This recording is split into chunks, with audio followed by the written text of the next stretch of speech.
Welcome to No Broken Legs. I am Evan Belfiore. Joining me on the phone is Jimmy Champ to talk football on a pretty snowy Friday night here on the shores of Lake Erie. Jimmy, how are you doing?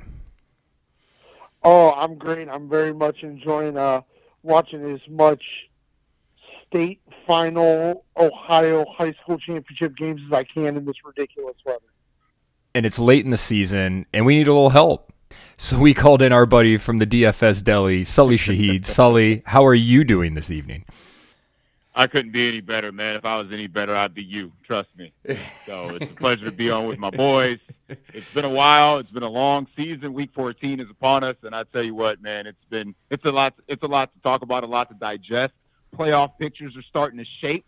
A lot of sports betting still ready to go on, and I'm telling you what, man, it's just nice to be able to be back with my boys, chit-chatting about some football in every aspect. So I'm ready to get on in, man. It's just fighting the snow, of course, but hey, it's a beautiful day in Cleveland, Ohio. Well, it's great to have you on. Before we get started, a little housekeeping. It is the last week for buys. The Baltimore Ravens, Denver Broncos, Houston Texans, Indianapolis Colts, New England Patriots, and Washington Armada are off this week. So far this week, we have already seen Detroit and Green Bay play a pretty awesome game. Jimmy, what did you think of that Thursday night affair? You know what? It was a very good game. I think somebody in the Lions organization has got to reel in Dan Campbell a little bit. And I cannot believe, I guess I am shocked by just how much hatred there is for the Kansas City Chiefs, because if the Chiefs had played in that game and had that many close calls go their way, there may have been a national, cry to end NFL football. People would have been storming the field trying to get their hands on officials to perform citizens' arrests. I'm telling you what, man. Sully, what was your impression of what we saw Thursday night? My impression of whatever I see Thursday night was when the Lions play football, and it kind of irks Jimmy a little bit because I don't know how your feelings have changed towards the Detroit Lions. However, Dan Campbell has proven to be one of the most ruthless, cutthroat coaches, ballsy coaches of all time. I mean, even their punters know, any other special teams units know that on fourth down, they're not coming on the field. They're going for it every time. So the Lions have shown vulnerabilities as injuries mount up for them, but they continue to win games. So I was very impressed by not only Detroit's ability to finish the football game, but Green Bay's willingness to fight themselves back into the game. That first half wasn't looking too great. However, Jordan Love finally got comfortable, started hitting his secondary receivers, the running game with a resurgent Josh Jacobs still plodding along. So I was very surprised at what I saw from Green Bay as well. So, but again, very good football game. I was very impressed. Hey, don't be surprised. I mean, the Jaguars are like the only team that couldn't score points on the Lions, man. Like, the Lions make other offenses look good, and we'll see how Dan Campbell feels about trying to bully guys like Jalen Carter when he faces the Eagles in the playoffs, all right? Well, that Detroit defense is just so injured right now. And they got guys out all over the place, and I think that's feeding what you're seeing, Jimmy, with Campbell being so aggressive on offenses. He knows that defense is basically held together with paper mache, so they're going to try and put points on the board. As usual, the way to bet Detroit games is to just bet Montgomery and Gibbs to score a touchdown, and then for each of them to score a touchdown as a parlay. That seems to win at least once every 2 or 3 weeks, so you're definitely getting your money back there. Detroit's just good, man. No matter what happens, they seem to just keep winning. It's kind of crazy that Minnesota's only a game and a half behind them, and Philadelphia's right on their heels too. Depending on what happens with the Buffalo game next week, the fucking Lions could be like the 6th seed. It's pretty wild. Yeah, I think I can tell you right now what's going to happen with that Buffalo game. Well, we know what you think is going to happen. You've been down on Detroit for 2 years now. I think my boy Sully will be very happy because Josh Allen will cash in his MVP chip in that game against the Detroit Lions. Listen, we gonna get there because I got a funky little bet that you might want to put some money on when it comes to the MVP conversation. But Jimmy, I am glad, very glad that you have, you've always been on the Buffalo thing, just to a lesser extent, of course, than myself. But it's glad to hear that you are with the Josh Allen MVP chance that I've been screaming for the past 3 years. But we'll get there when we get there. No, wait, before you move on, Evan, I'm sorry. I got to ask Jimmy something. You said something about the Lions going against in a battle of coaching attrition. Who would you rather take? That dummy that freaking coaches the Eagles or Dan Campbell? Because the Eagles are winning on sheer talent alone. And you're telling me if the Eagles face the Lions, which is a real possibility in the playoffs, you're taking because Nick Not-So-Serious Sirianni over Dan Campbell? Dan Campbell is stupid enough to make Nick Sirianni look good in the playoffs. Telling you, man, Jimmy's going to die on the Detroit Lions hill. When Dan Campbell tries to run a bootleg on 4th and inches in the playoffs in the Eagles and Jared Goff is murdered by an outside linebacker, Nick Sirianni's going to look like Andy Reid. So that's the funniest stat in the NFL, by the way. You know, Penei Sewell has taken more sacks than he's given up. Yeah, that's wild. Just wild. Another thing that was wild was the Cleveland Browns win against the Pittsburgh Steelers on Thursday night in the snow a couple weeks ago. Cleveland kind of been riding high since then. They had a great loss, I guess, on Monday. At least that seems to be the general attitude everybody had. Pittsburgh comes into this game. They are not happy that they lost that first game, and they've pretty much, I think, had this game circled since Thursday night ended. Pittsburgh is home. They are 6.5-point favorites. The over-under is 43.5. Jimmy, what are you expecting this Browns-Steelers game to look like? I mean, it's good to see Cleveland be able to have some offense. It is weird because I did not think they'd be able to move the ball like that against Denver's defense unless Denver really just wasn't ready for Jameis, which may have been the case. I don't know, but I agree. I think Mike Tomlin, they could win the Super Bowl this year, but if they lost to Cleveland twice, he would call the season a failure. So I've got the Browns to cover with the under, but the Steelers win. What are you thinking here, Sully? Knocky, draggy, AFC North football is back. The revenge tour continues for the Pittsburgh Steelers. I'm going to take the over on George Pickens fighting somebody. So if there's an ejection prop, I will take it. This game is going to be weather pending, obviously, because last time they faced each other, it was the Snow Bowl. It was conditions conducive to Cleveland's play style, I feel. But regardless, rain, sleet, snow, doesn't matter. Jameis is flinging the rock. So we saw this Pittsburgh defense basically get lit up by the league's leading passer and touchdown scorer Joe Burrow and Jamar Chase last time we saw the Steelers on the field. There is no reason for me to believe that this won't happen again. I mean, Jameis Winston is pick six Joe Burrow. That's all he is at this point. So if we think this game is going to go under because it's a divisional game, then I just don't see it happening. Like, I see these division games with the teams that are on top of their divisions play not to lose the game, not to win the game. I think that regardless if Pittsburgh has this circled or not, because I know, again, as I mentioned, George Pickens has it circled, but this is a game where I feel that we could see another 300-plus yard performance from Jameis. Yes, he will turn the ball over several times. That's part of the resume. I mean, 30 for 30 Jameis is still a thing. And regardless if he wants God to deliver him from pick sixes, it's not going to happen. This guy is going to turn the ball over. So I honestly like the over in this game. I don't think that the Browns will be able to cover the 6.5, however. I think the Steelers can win this game handily, but it's going to be both on the arm of not only Russell Wilson, but Jameis Winston. So whatever the interception prop is for him, take the over. And I think the Steelers do cover this because they still have a division to win. I know the Browns are playing for pride and all this other stuff, but guess what? The Steelers are still, a half a game or a full game up on the Ravens, with the Ravens being on a bye this week. So they still have a lot to play for. And Moonball Russ will be in effect if Jameis can fight back in this game. So I like this game a lot, but I think the Steelers can pull it off. If Pittsburgh wins this game, they're a full 2 games up on Baltimore, and they won the first contest. So that gives them just a stranglehold on the division. I don't see how Pittsburgh can lose this game. They've been wanting this rematch for a while now. They are not happy about that loss and the way the Browns sort of punked them. Really just made them look bad in the snow.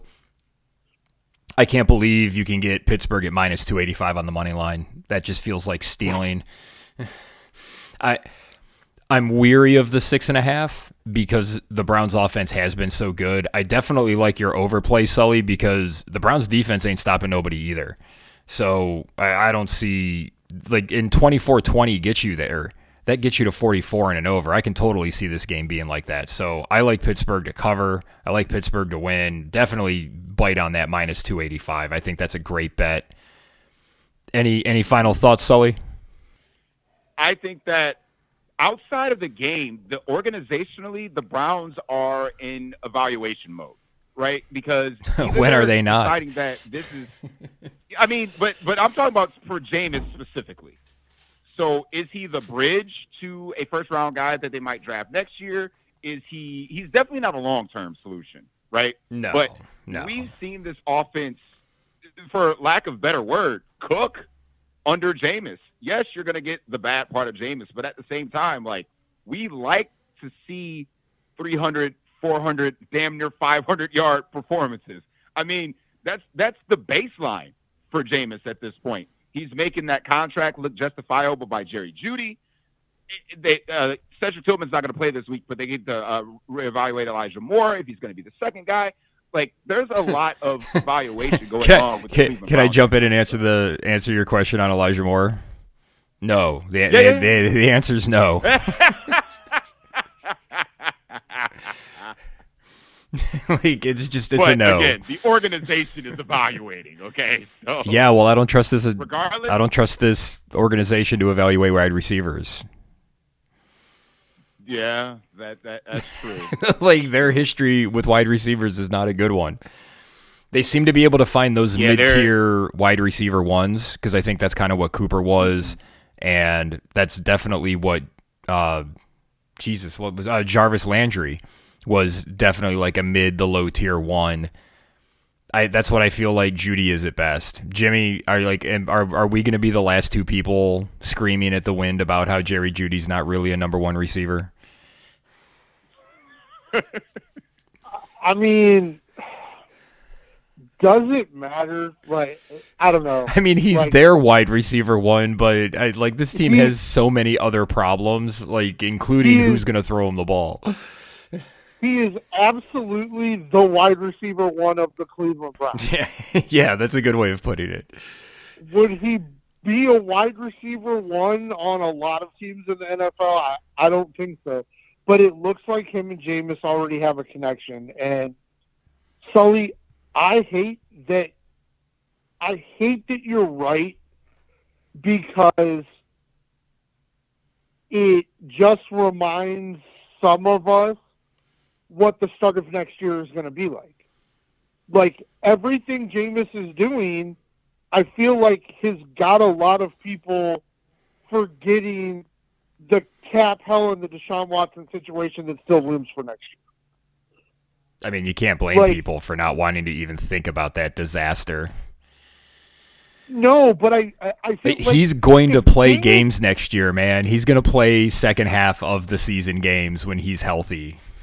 Yeah, but because the thing is, if Jameis continues to play the way he is playing, they only signed him to a 1-year contract, right? Yes.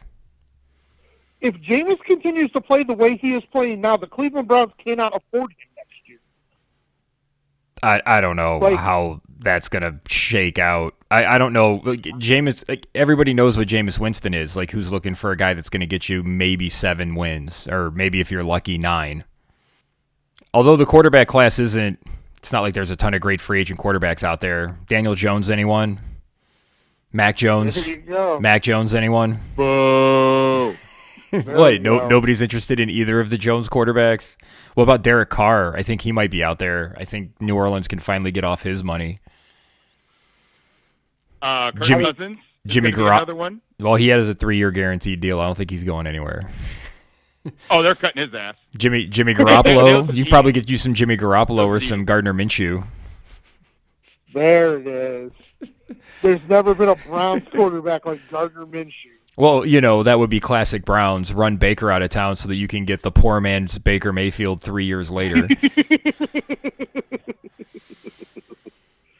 But don't you dare mention Gardner Minshew in the same upper echelon as Baker Mayfield. No, I don't. Dude, people think that those two quarterbacks are the equivalent. I argue with people all the time about it. I'm just like, guys, Gardner Minshew's not a good player. Baker's a top half of the league starting quarterback. But Correct. I think you did kind of hit it on the head when you said, they have a lot more problems to worry about the wide receiver.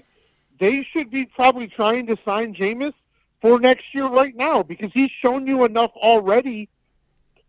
Yeah, you got to have somebody there. To try to get you through whatever the hell next year is going to be. But would any of us be surprised if they drafted Cam Ward at 8 in the draft? No. Well, I think that's the big worry that I have because you can go out there and you can get the best. You probably put Patrick Mahomes on this team. I don't think they're going to be very good because the problems that they have are they're a bad football team. They have all the hallmarks of a bad team, and it's an overarching theme of inconsistency. They find ways to blow games every week. It's like this week the offense is bad. Next week the defense is bad. Then there's penalty issues every other week. Then they give up a big special teams play, and that's on top of the blown coverage touchdown they give up basically every week for the last 4 years. They have compounding problems, and I don't know how drafting a quarterback in the top 10 is going to fix that. Sully, do you think this team should look at a top 10 quarterback? Absolutely not, and here's why. I think you've already mentioned the point of it is because this class is so weak that, and they have other issues. They have other issues. Not to mention, like you said, the cap problem they're going to have. But, again, to your point, Jameis is masking all of it. Yeah. Because they're watching competent football. They're watching a competent offense. They're not even talking about how Nick Chubb looks washed. They're not really masking it. They're talking about Jameis Winston. They're not winning. So I think – I know. I agree. But at the same time, the sentiment for Browns fans right now is who cares if we're winning? We're out of it. It's over. It's wrapped. It's done. However, if we're still going to support this team, we might as well be entertained while we're doing it. Right. Let me tell you, Jameis Winston is hella entertaining. Yeah, for sure. And they're going to need Jameis Winston to be entertaining next year because I don't think Nick Chubb's going to be on the roster. No. Agreed. 100%. And I think your comment about him being washed is maybe a little premature, but it's definitely worth keeping an eye on because he does not look the same. He doesn't have the same burst. He doesn't seem to be able to break tackles as easily as he used to. And maybe it's just going to take him some time to get back. He came back middle of the season, no training camp, et cetera, et cetera. So we'll see what happens in the offseason with him getting a full offseason to work, go through training camp, OTAs, all that stuff. But I have a feeling it might be with a new team because I don't think the Browns are going to offer him any type of money whatsoever with their cap problems. Jimmy, do you think the fan base would accept that? I don't think they give a shit what the fan base will accept or not. That's the real answer. And it's okay because Cleveland media will keep covering for this team and, they'll just keep selling hope because that's easier than holding this terrible franchise accountable for its failures. It's okay. As soon as they release Nick Chubb, Mary Kay will have her report done about how Nick Chubb was holding Jerome Ford back. Maybe he was leaking stuff to the press like Stump Mitchell. Yeah, so it'll be fine. It'll be fine. It'll be perfectly okay. I think it's horrible. I think Nick Chubb has been one of the most fan favorite players of the last 10 years. And I think it's going to suck seeing him play for somebody else, but I agree. They want to, I don't think they can offer him anything near what they should offer him. And he's going to have that number in his head. They're not going to be able to match it. He's going to feel hurt by it, and he's going to go play somewhere else. What do you think, Sully? Nick Chubb revenge games incoming. Oh, I think that. But the funny thing about Nick Chubb and the way that he presents himself as a person, not necessarily a businessman, because the business aspect of it says, listen, you can go to ownership and say, I will take whatever discount, because he's already done it. He's already taken a discount to remain on the roster because he was going to be cut already. So if you're talking about he's going to be approached with the same situation next year, I think he's the type of guy that would say, pay me whatever you want. I just want to be a Cleveland Brown. And I feel that Jameis Winston will probably do the same thing. He will operate on another one-year contract, prove that he's worthy of being a starter, being a bridge to another guy that we're going to either draft this year or next year, and then Jameis is going to be on another team. I mean, the guy's not a spring chicken, okay? He's 30, so let's not act like, he's some young guy, up-and-coming guy. Every team knows what Jameis Winston is, and at this point, every team knows what Nick Chubb is. And if he's not going to be the same guy coming off that knee injury, the only team that will be willing to sign him is not the Cleveland Browns. So it doesn't matter if we release him. It's going to be the point where no other team is going to want to sign him. Cleveland at a discounted rate. Yes, he's a fan favorite, beloved player, but at the same time, we've seen this movie before with several Cleveland Browns. Josh Cribbs, Josh Gordon, Joe Thomas at the end of his career. These guys fall in love with people, but then they quickly fall out of love with people. I haven't heard the words Joe Flacco order out of somebody's mouth in weeks because Jameis Winston is the black Joe Flacco. And as soon as Jameis Winston's gone, we'll find another guy to latch on to, and then he'll be the most beloved backup quarterback in Cleveland. So it's the same with the running backs, man. We've had a Madden cover boy, remember? So what happened to him? The Great White Hope. Yeah, exactly. I can't even remember his name. Jamal Lewis, Reuben Drones, Willie Gay. We've seen these guys before that have fell in love with the Cleveland fan base, but all of a sudden they're not. Holy shit! What was that running back's name? The white dude. Peyton Hillis. Peyton Hillis. There's gold and there's our Hillises. How you gonna just leave out William Green if you're just gonna talk about running backs? How you gonna do that? Because we're talking about people that could play. At least a little bit. What'd you say, Sully? Another running back we found. Isaiah Crowell. Oh. There's another guy. Yeah. Well, I mean, the Cleveland fan base will do whatever Cleveland media tells them they should do, because that seems to be how all of this goes. Everybody's, we're going to win the Super Bowl every offseason, and then it's a disaster. Like, it's just everybody's hoping for the quick fix, and nobody wants to do the real work, and that's going to be something that's just going to have to change the next 2 years because the cap situation is what it is. There is no way out of this Watson disaster. Like, there just isn't, except time. And I think that's why they need to, as you said, Sully, I've been advocating for them to either trade back or take advantage of the fact that teams are moving up to get these quarterbacks way too high, and they're letting defensive players fall. Get somebody on that defensive line, either a tackle or another edge rusher. Get like a top line guy. Or if you can trade back, get a first-round pick next year, get a later first-round pick this year, and just take whoever the best defensive player that's left on the board. Because that defense looks pretty pedestrian, man. I know everybody talked about how good the secondary was, but Emerson has not been very good. Nobody thinks Newsom's going to be back. Denzel Ward keeps giving up big plays every week. The linebacking core is suspect. Jimmy, they're not going to do that, are they, though? Because they can sell a top 10 quarterback to make everybody happy while they try to build their new stadium. That's how this is going to go. No, I think the cap situation may actually force them to just take the best available player every round that they will need to fill roster spots. That's possible. I mean, they're going to need to have as many minimum salary guys as they can possibly get. Yep. And that's not going to lead to very good football. Transitioning away from the Browns, the team that is playing really good football right now is the Philadelphia Eagles.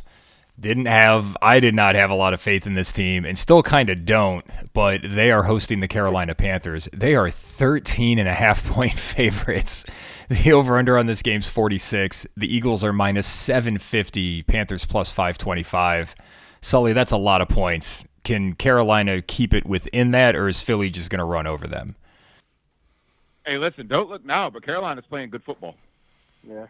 I mean, they've been competitive in the past two games. Bryce Young seems to be getting comfortable with the offense once again. Now he's be reinserted back as the starter. He's got apparently his favorite target in the NFL, Adam Thielen, back.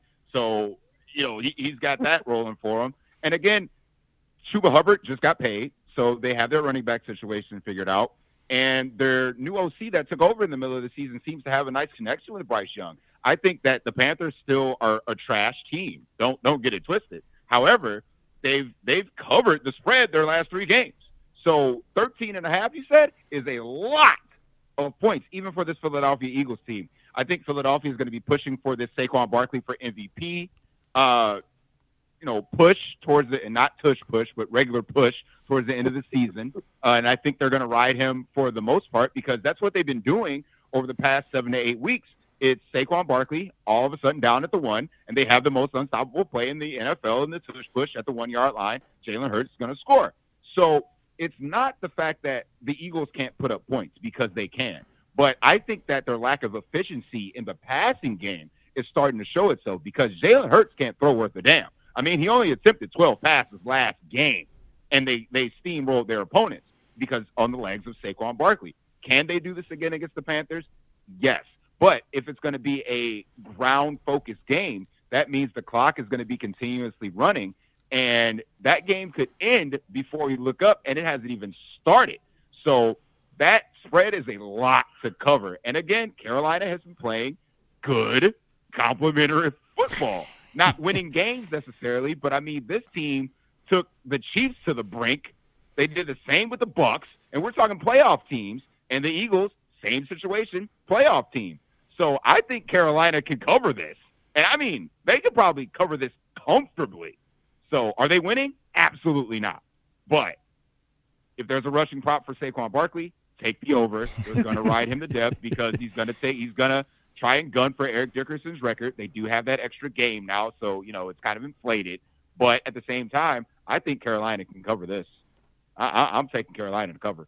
Yeah, and there's even backdoor cover potential. I mean, Philadelphia could be up 20 late, and Carolina scores a touchdown and gets it inside that 13.5. Jimmy, how are you playing this game?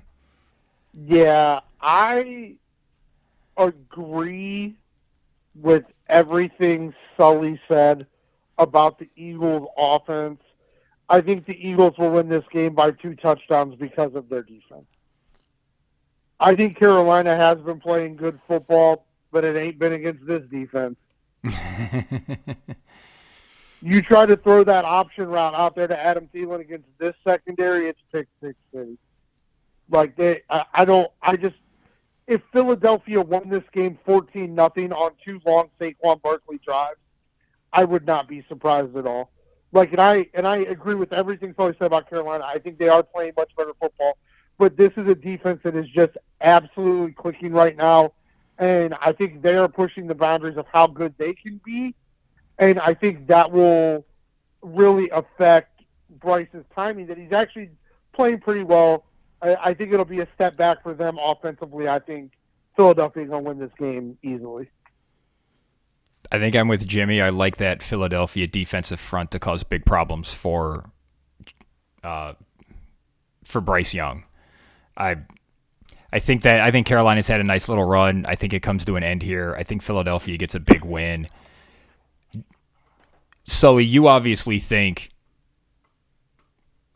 or Sully, you seem to think, or you alluded to earlier, that Buffalo's going to beat Detroit next week, which would put Philly and Buffalo really just at loggerheads for seeing who's going to be the 1 seed with Minnesota right there. Do you think Philadelphia ends up as the 1 seed? They can't fall lower than the 2, basically, so they're in a pretty nice position.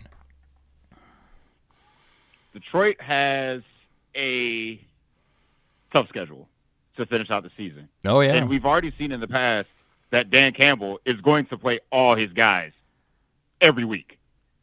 Philadelphia could pull the brakes off because they're hurt. I mean, Devonta Smith missed another practice. They don't have Dallas Goedert full healthy yet. And then, again, they got to get this motor going with Jalen Hurts because in the playoffs he's going to have to complete passes. But at the same time, we've seen, as just the last season, the Eagles will kind of pull up. And if Detroit wants to win out, they feasibly can. So I think that the Eagles are probably going to end up with the 2 seed. I think the Lions are going to be locked into the 1 because, again, Dan Campbell's playing all his guys every week. It doesn't matter. I mean, we saw last year when they shouldn't have been playing a football game and they got Sam Laporta hurt. So what do they care? They want that number 1 spot. They want to play in front of their home crowd. The Detroit fans deserve it. I know they want to do it for their city. Philadelphia don't even care about their football team unless they're winning. And even if they're winning, you're still going to get booed if something bad happens. So Philadelphia's fans don't even care. So I think they'd rather not play in front of Philadelphia. So I think they'd rather be on the road. So I think Philadelphia is going to be locked in the 2 seed. I think Detroit's going to get to 1. Well, don't look now, fellas. But that's Baker Mayfield's music, and the Tampa Bay Buccaneers are looking like they're going to win the NFC South. And it helps when you play the Las Vegas Raiders this week. The Buccaneers are 6.5-point favorites. Over-under is 46.5, minus 270 for Tampa Bay, plus 220 for the Raiders. Jimmy, is Tampa just going to steal that division? Because that seems like what's going to happen. I don't really think it's stealing. I think Tampa Bay had a pretty tough schedule to start the season. And a lot of big injuries. Yeah. Plus the injuries, plus a heartbreaking loss in overtime to Atlanta. I always thought Tampa was the best team in that division, so I don't think it's stealing. But if they lost another game that they can't lose late because of the defense, it also wouldn't be a surprise. But I don't think it'll be this week. Yeah. Give me Tampa to win, Tampa to cover, and the overhit. Sully, does Tampa keep rolling?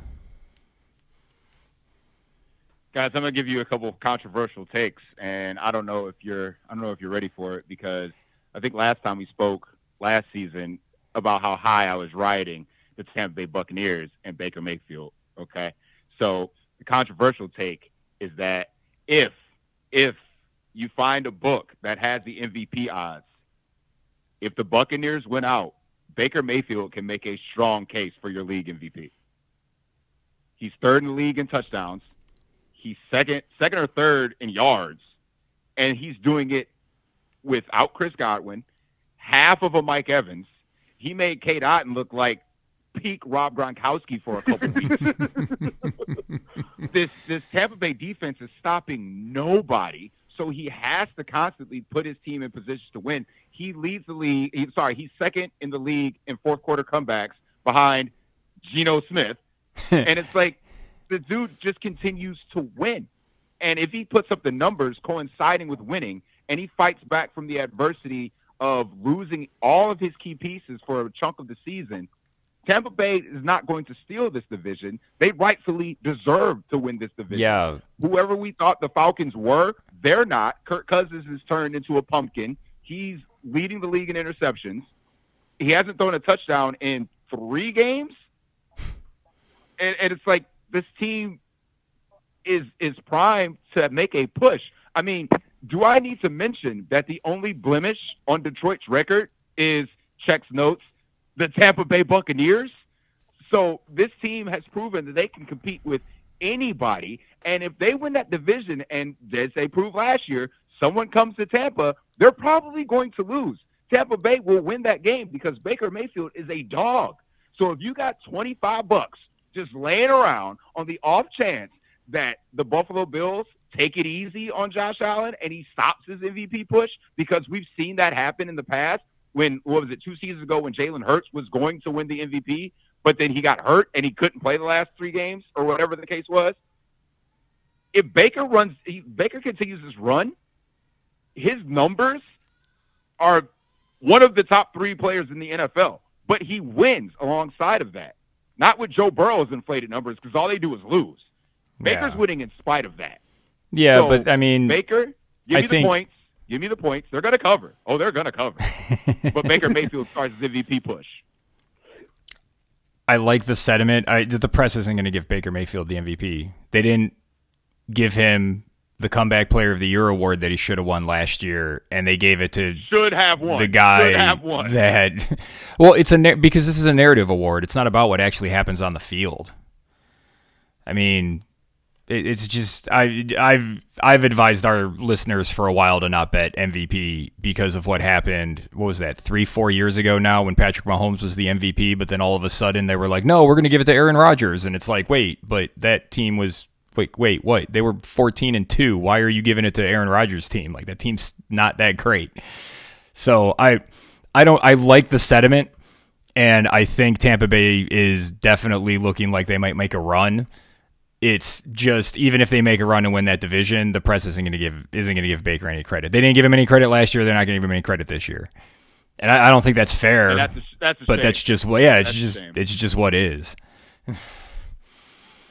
Our next contest. But I'm a betting man. Yeah. I'm going to take my odds. You know what I'm saying? I'm going to take them. I bet Baker Mayfield Comeback Player of the Year, and y'all can attest to this, in the preseason. And it almost hit. If it was for it was plus 2,000.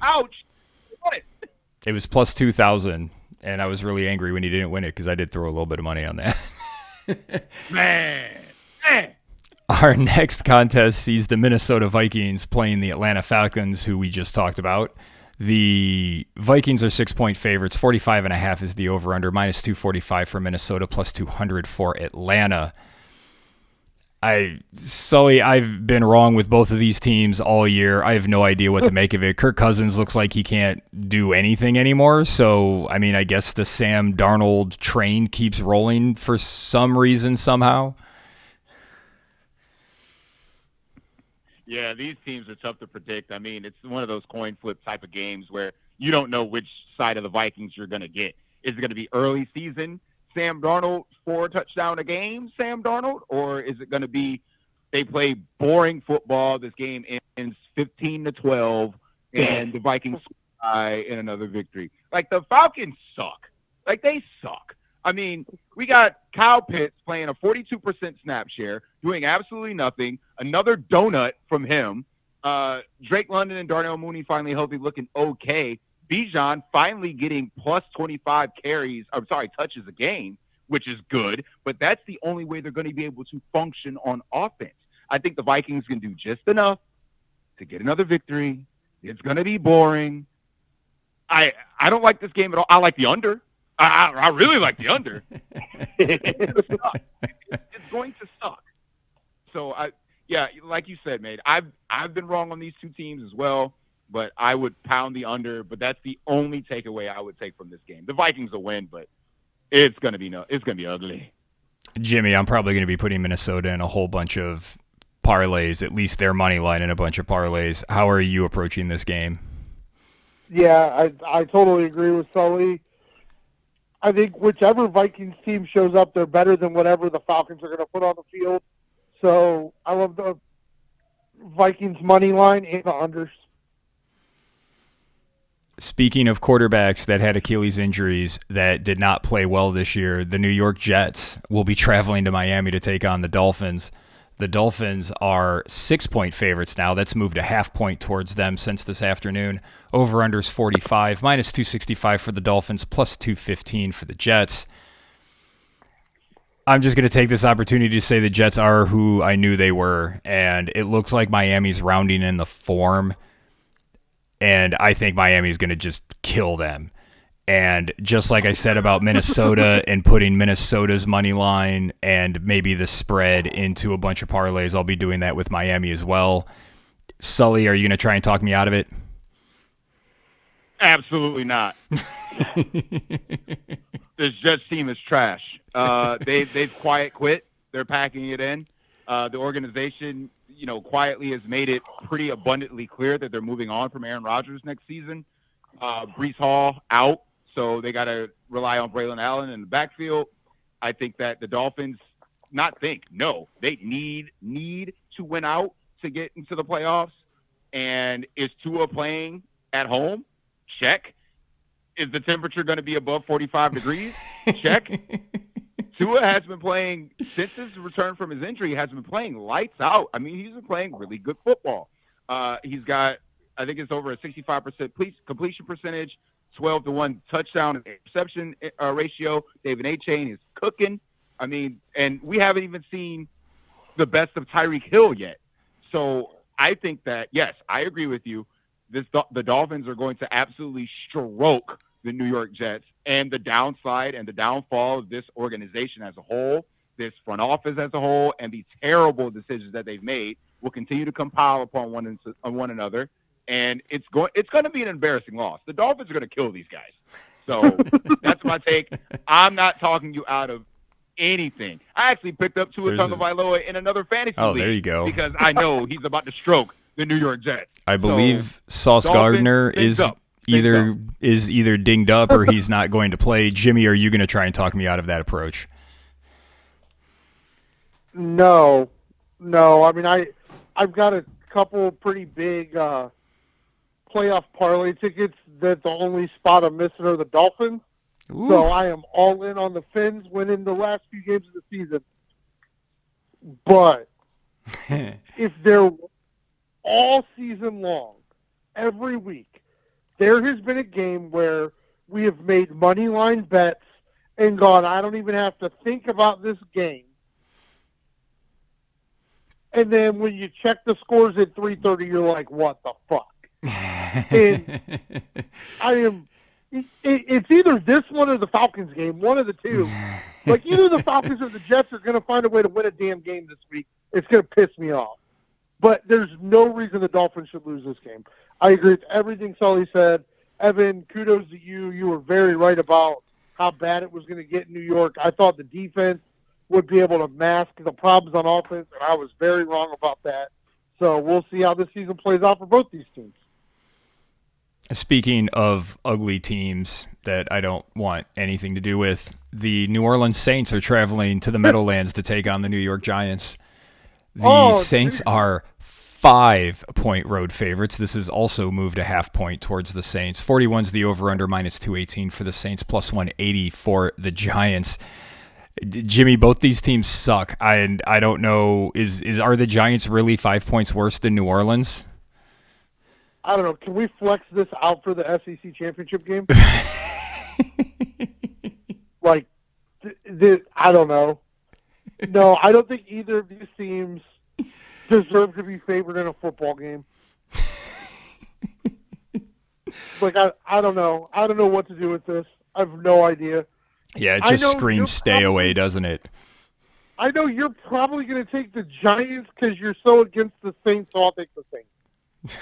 That's probably the way to go about it. What do you think about this one, Sully? I kind of agree with Jimmy. Let's just flex this out and get some real football.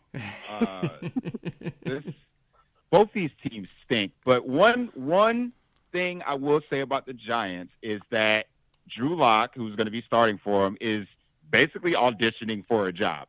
And we saw the last time that he was out, he was running around like crazy, making plays for his team. Yeah. We got Malik Neighbors finally healthy this time. But then on the other side, the Saints are hurt.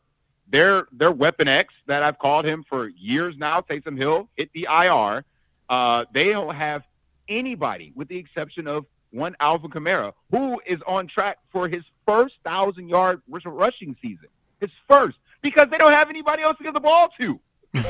So if we're relying on Marquez Valdez-Scantling and Bub Means to beat the Giants, then it's a crap show. It really is. But on the other side of the ball, on defense, Dexter Lawrence is out for the season. So they are gone. So it's like they don't have anybody on the defensive line to stop Alvin Kamara, even if they wanted to. I think that this game, it's going to be ugly. But, again, I like the guy that's playing for a job in Drew Lock. Yeah. And I think the Giants are going to not only cover, I think they beat the Saints. I think they outright win this game. Wow. I like it. I advise everybody to stay away and don't watch this game in any way, shape, or form.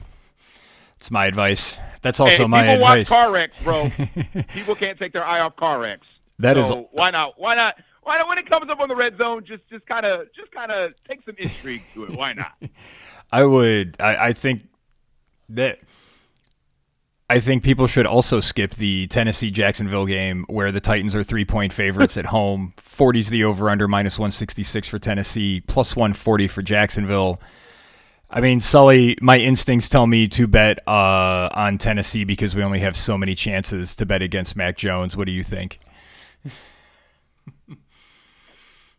As you're going through this, I feel like this is a fantasy maker's, booking's worst nightmare. This is probably the worst slate I've ever heard. When the key game is Buffalo and the Rams, you've got something going on because the Rams stink too.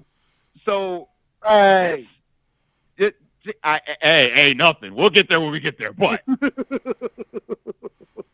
we really have to discuss Tennessee and Jacksonville. We're talking Will Levis versus Mac Jones. What are we even doing here? Look, man, and we're talking about a game that has two teams with a combined 5 wins this year. So show some respect. I will show some respect because the funny thing about this game, because of this slate, is the fantasy community. This will be one of the more heavily owned games in fantasy football. So we're talking, Tony Pollard on one side, and then Nick Westbrook-Akine with his 20 catches to 8 touchdowns. Calvin really gets played every week. Brian Thomas Jr. on the other side. Parker Washington, the creative player that's known as Parker Washington, on the other side. So this game can go one of two ways, Evan and Jimmy. One of two ways. Either it is 6-9 and there's nothing to watch from this game, or it will be the highest scoring game on the slate. And there is no in between. Both these teams stink. But when the unstoppable force meets the immovable object, something has to give, right? So, again, another guy playing for a potential job in Mac Jones looked competent in relief duty after Trevor Lawrence took that ugly hit. I like Tennessee because their defense has shown flashes over the season. So I'm going to take Tennessee, but, man, to cover it, just get me out of here. Just get me out of here with this game. I got to talk about this game enough because of fantasy football on my podcast tomorrow. But this, we can stop there. Tennessee will win. Take the money line. Don't take anything else in this game, please, for the love of God. Moving on, we have a huge game in the NFC West. The Arizona Cardinals are hosting the Seattle Seahawks. Arizona 3-point home favorites, 44.5 is the over-under, minus 148 for Arizona, plus 124 for Seattle. It just, if Seattle wins this, they sort of take a stranglehold of that division, so it feels like Arizona's going to win here, Jimmy, just to, keep everything in flux. What do you think? I'm trying to find one of the sports books that'll give me odds on betting this as a tie. Because it feels like it's the only thing missing from the NFC West right now. I'm taking Arizona because I agree with you, but the NFC West games have been crazy. Some dumb shit is going to happen. But I'm taking Arizona, but I think this game's going to end a tie. It's going to be some weird-ass number, too. It's going to be 37-37 with 2 safeties. It's going to be weird as hell. Sully, we just saw these two teams play, 2, maybe 3 weeks ago, and Arizona kind of had that game till Kyler Murray threw just an awful pick 6. He has just terrible moments in big games. Do you think he can overcome that and actually get a win here, or do you think it's going to be a tie like Jimmy does? I've never heard anyone say, I want to bet the tie. That's a new one for me, and I respect it, actually. We saw this movie, like you said, 2 weeks ago, where both these teams played to not lose. They didn't play to win. Yeah. And Seattle somehow every week comes up with some BS to get back in a game that they had no right being. They were getting absolutely smacked by the terrible Jets. And if it wasn't for a 96-yard pick six that got them back in the game, they would have lost the Jets. And we just went on a whole ass tirade about how bad the Jets are. This division is ass, period. And someone has to win it by default. So I'm going to take the team that's winning the division currently. I'm going to take the Seahawks to go ahead and sweep the Cardinals, the Cinderella story known as the Cardinals, based off the fact that if the Cardinals can't run the ball with, guys like James Conner, who was one of the leading rushers in the NFL until they hit the brick wall, only averaging 3 yards a carry now, and they just paid him, which is funny because they spent second-round draft capital on their backup, but whatever. Bad organizations are going to be bad organizations. Anywho, if they can't run the ball, they won't be able to win the game. The Cardinals, their marquee is running the football. And if somehow Seattle can slow them down by doing so and letting Kyler be Kyler, like and I know we've made the joke before. We're now in peak Call of Duty season, okay? He gave you the little mirage when the game first came out, when he was winning games. Nah, that was all a facade. He's dead, and he's not respawning. Everything's done. The Seahawks should win this game. Not by a lot, maybe by a little, but the Seahawks should pull this one out in an ugly game. It was over right when he found out there was a new zombies mode. It's been over since then. Oh, it's wraps, fam. It's wraps. Yeah, it's been over since. Jimmy, you can get a tie in this game for plus 6,000 at DraftKings right now. I'm betting it. I'm betting it, and we're recording from Cabo next week. So. Up next, Sully, we get to talk about your team, the Buffalo Bills. They are traveling to LA to take on the Rams. The Bills are 3.5-point favorites. 49.5 is the over-under. Plus 145 for the Rams. Minus 175 for the Bills. Buffalo, big game, big win last week in the snow against San Francisco. Week before that, they get a big win against Kansas City. Big game next week against the Detroit Lions. Is this a trap game for them? I don't think the Buffalo Bills know what a trap game is, to be honest. I think that every team, every sports book, anybody that bets against the Buffalo Bills is going to lose. And him being Josh Allen continues to prove on the MVP revenge tour, looking to be the first player to be not only voted most overrated player in the NFL, but the NFL MVP. Everybody thought this team was dead and dusted when they got rid of Stephon Diggs.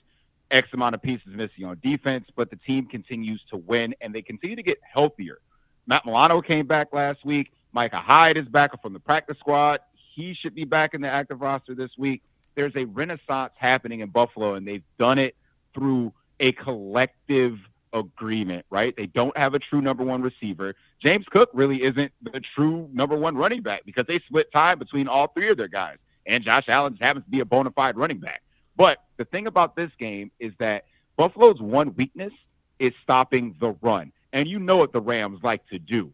Kyron Williams likes to run that pill. He's going to get that ball 20 to 25 times. And if the Rams can establish the run, which, again, the Bills have a tough time stopping, being at home, again, I think Buffalo's happy to get indoors after the snow globe last week. But they've proven they can not only win, but be very efficient on offense in the snow. Now they get to play inside.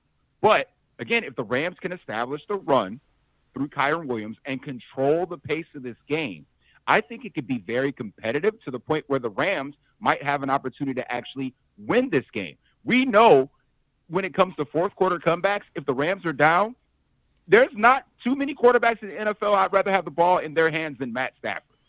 So if this game is close, Buffalo can mess around and lose this game to the Rams. The Rams need this win, of course, because they're fighting in the god-awful NFC West. So, again, someone's got to win that division, and they're not out of it. So I like the Bills to win because, A, I'm biased, but if you're a betting man, which, again, all of us are, all of your listeners are, the Rams could cover this. And not only the Rams could cover, they could mess around and win this game. And the only way that happens is that if the score is high, because the Rams can't play defense for shit. So if you like this game, take the over and take the Rams to actually cover this. Yeah, these are two teams that I was all over Buffalo. I've already, cash in their AFC East win at plus 190 was fantastic for a year that has been somewhat frustrating. The Rams, on the other hand, have just bled me dry, Jimmy. What are you doing with this game? Yeah, I think the Rams will lose this game in heartbreaking fashion at the end. That's kind of the MO right now. Rams to cover, Bills to win. Yeah, I think the Bills win, but I think the Rams will be able to do enough to cover. I just think they won't be able to keep the ball out of Josh Allen's hands near the end, and their interior defense isn't quite good enough yet. Who can blame them for having trouble to, replace an Aaron Donald? But I think that's where the Bills, I think, will be able to win the game late. But I think the Rams will cover. I'll have the Rams to cover in a lot of plays. Another big... No, not really. No, this isn't a big NFC game. Another game that would normally have been a big NFC game, but the San Francisco 49ers are hosting the Chicago Bears, and the Niners just aren't what they used to be. They are 3.5-point favorites here. Over-under's 44, minus 175 for San Francisco, plus 145 for the Bills. Or the Bills. The Bears. The Bears are coming off of firing their coach. Maybe they get the fired coach bounce. San Francisco maybe gets put out of their misery. Sully, what the hell should people make of this game? I think San Francisco needs to let it go. I think it's over. I think it's wraps for this team. We saw CMC go on the IR. They're down to their third-string running back, and I think it's Isaac Orindo, which he can play. He's a good player. Debo hasn't been the same. George Kittle on and off the injuries. I mean, they're hurt. They're hurt. And this team, being last in their division still has hope because, again, it's the West. So, anybody could still win it. But at the same time, I think that fired coaching bump does get teams fired up for at least the first week. So They finally got rid of the problem, which they should have got rid of last year, and Matt Eberflus. That dude is us sitting on a podcast, us sitting on our couches, us observing football as casual fans, right? I don't coach a team. I've never been a coach, and I know to call a damn timeout to get in. No, that was so bad. Game. But a person that's paid millions of dollars doesn't know what the hell is going on. So I think there could be, the new coach bump. They come out fired up. This 49ers team, after being battered and bruised by the Buffalo Bills last week, comes out flat.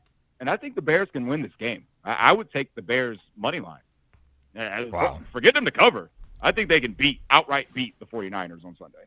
I do like the Bears to cover the 3.5. Jimmy, how are you playing this game? Yeah, no, it's Bears' money line. Oh wow, you like them to win outright.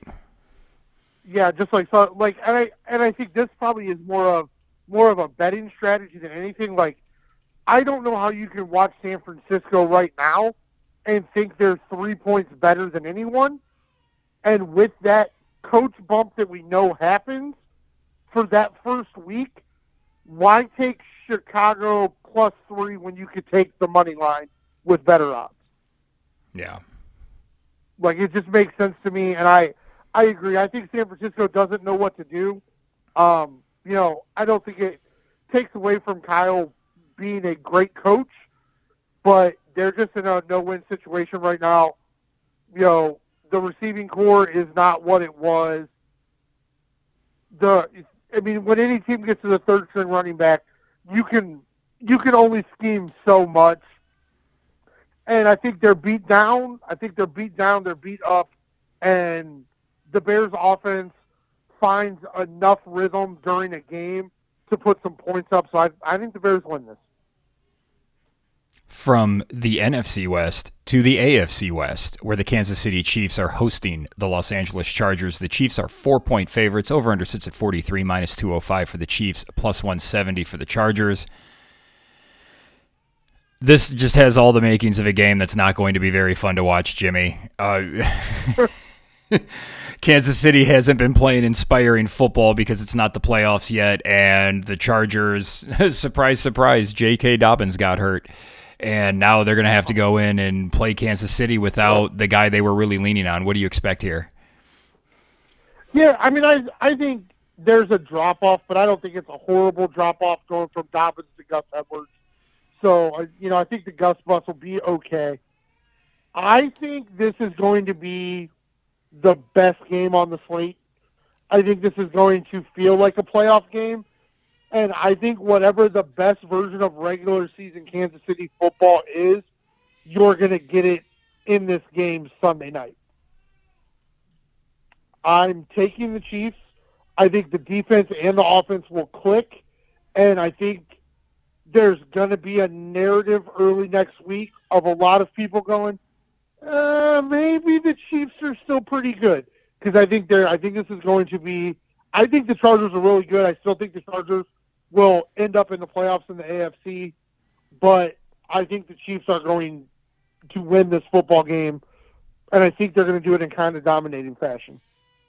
Wow, they haven't shown a whole lot of dominating. They have typically been good against the run, which should make the Chargers one-dimensional, so I do like Herbert over yards. I like under on the Chargers yards. Sully, how are you approaching this game?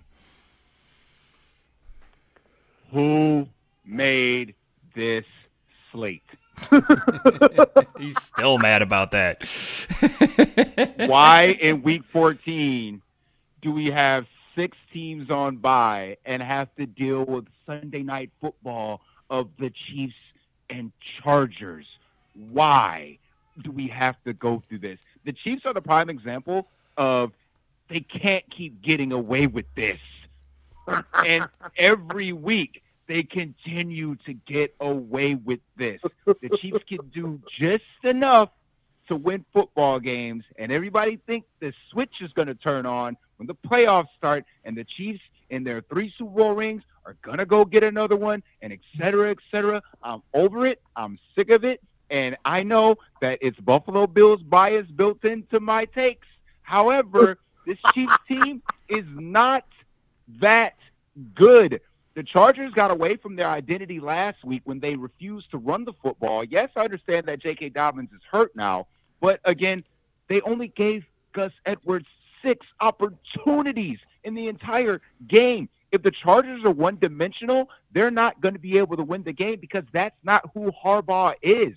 So if they get back to their roots and begin to pound the football and play boring ass football like they were in the beginning of the year when they were winning football games still, even though they still continue to win.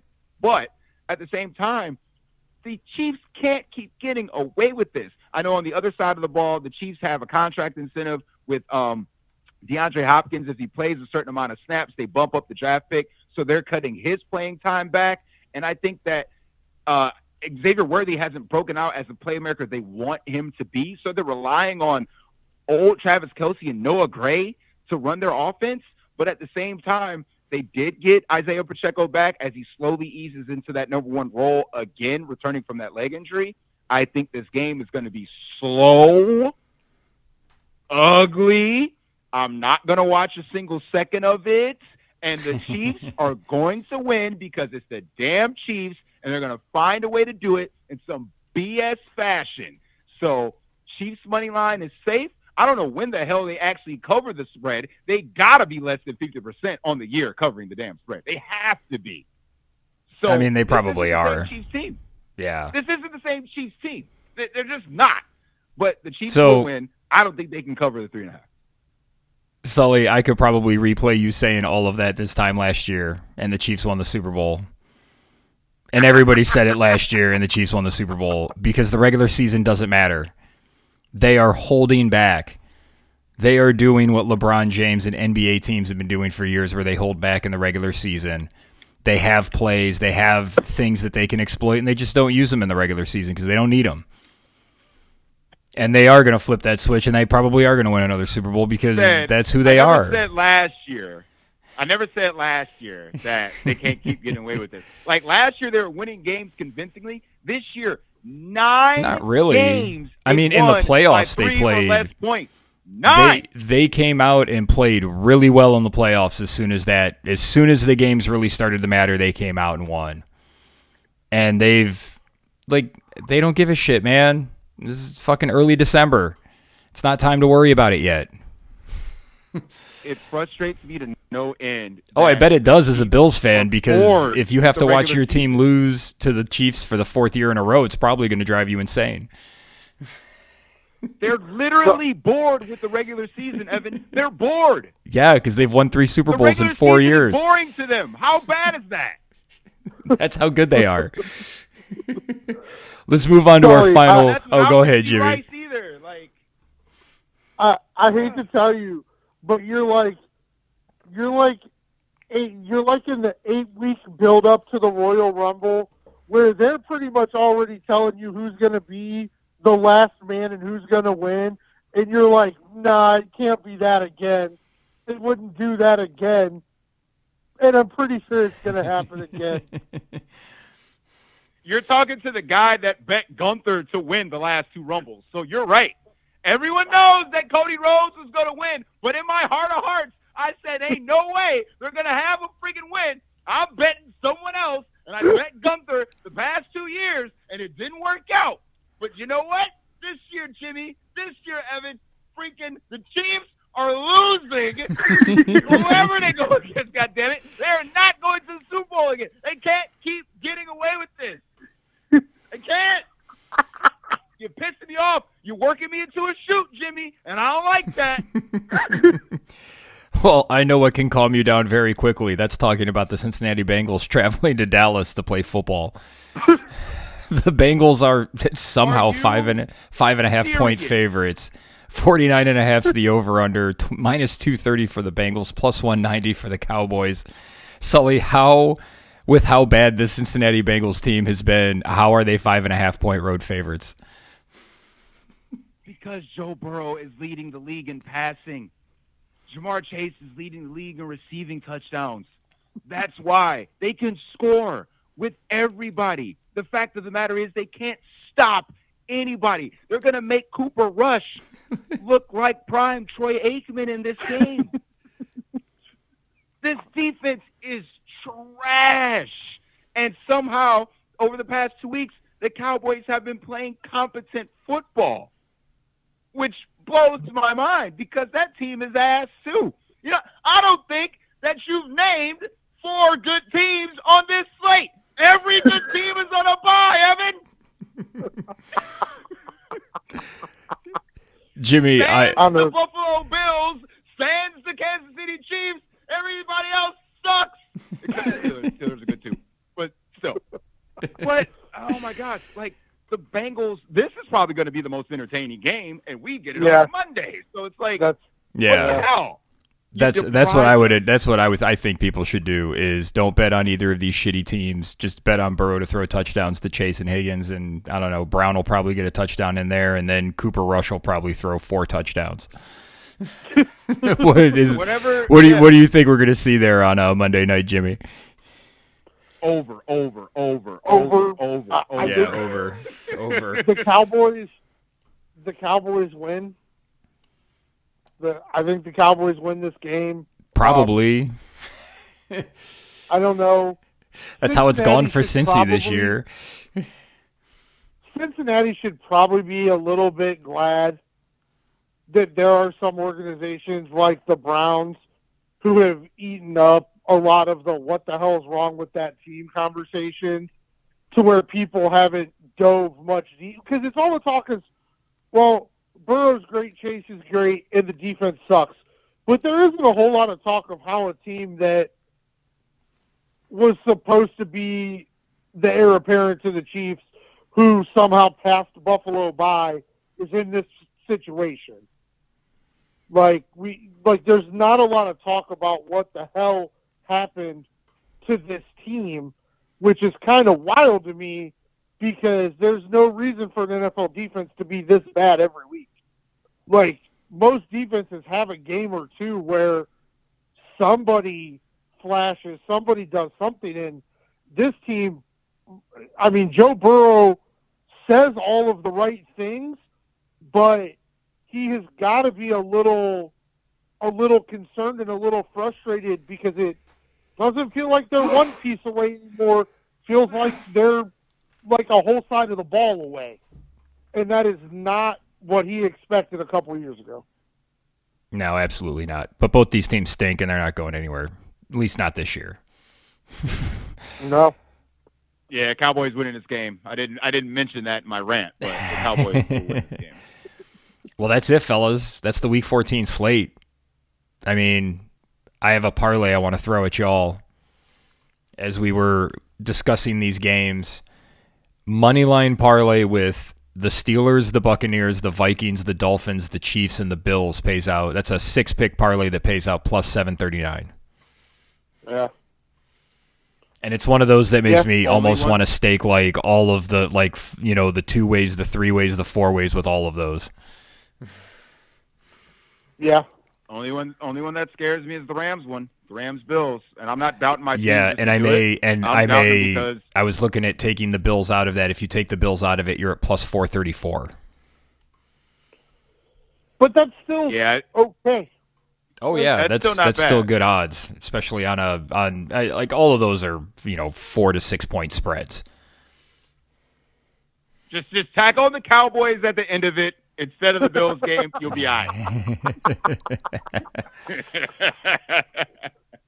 All right, gents, this has been a blast. Sully, it's been great having you on. We appreciated having you on. Final thoughts on Week 14. Proceed with caution is what I would say, because a lot of these games a lot of them are close spreads, with the exception of the 13.1, which I think that Carolina can cover. But I would say proceed with caution when it comes to building your parlays. I wouldn't go more than 3 to 4 legs on spreads and money lines. I think player props is a really good way to go this week, because as we enter the latter part of the season, you got to think contract incentives. You got to think records, like the rookie record for receiving or receptions is, on Brock Bowers. I would take the over prop for his reception total against a bad defense. Mike Evans needs 98.5 yards a game throughout the rest of the season to get his streak of 1,000-yard seasons going. I would take the over on that. I think player props are going to be the way to go if you're going to add something to your money line bets and, spread picks. So look at contract incentives. Look at things like I mentioned about DeAndre Hopkins, because of that pick incentive that the Chiefs would have to pay out if he plays a certain amount of snaps. Look on taking the under on receiving yards for DeAndre Hopkins, things like that. So look into this slate a little deeper than what you see, and then you could find some real value coming into Week 14. And the slate sucks! Jimmy, what are your final thoughts on this week? Yeah, I will absolutely echo what Sully said. I think there are players in the league right now, even guys on bad teams, that are showing you this is the only way my team can score, so it's going to keep happening. Like, Westbrook-Akine is going to score a touchdown. Like, it's just what it's going to be. Tennessee's going to score a touchdown, and that is most likely how it's going to be. Like, I think there's good value in player props. And then I think there are I think the Browns-Steelers game is not the only game where you've got guys that are kind of auditioning for their teams in the league. Sully, I agree with what you said about Drew Lock. I think there's a lot out there for him. And I do think there are going to be, like, a couple of these games are going to end up being really good football games that have no business being really good, which is what makes the league fun. So I'm excited for that. But for me personally, the 2 games I'm most vested in are Tampa Bay and Miami, because I need them to keep pushing for the playoffs for a couple of really nice future bets to hit. So, well, we wish you luck with those, Jimmy. Yes. Well, As I said earlier, thank you for joining me, gentlemen. I want to thank all of you out there for listening to this podcast. Make sure you check out Sully at the DFS Deli. There will be a link to his podcast in the description below. For Jimmy Champ, Sully Sahid, I am Evan Belfiore. Thank you for listening to No Broken Legs.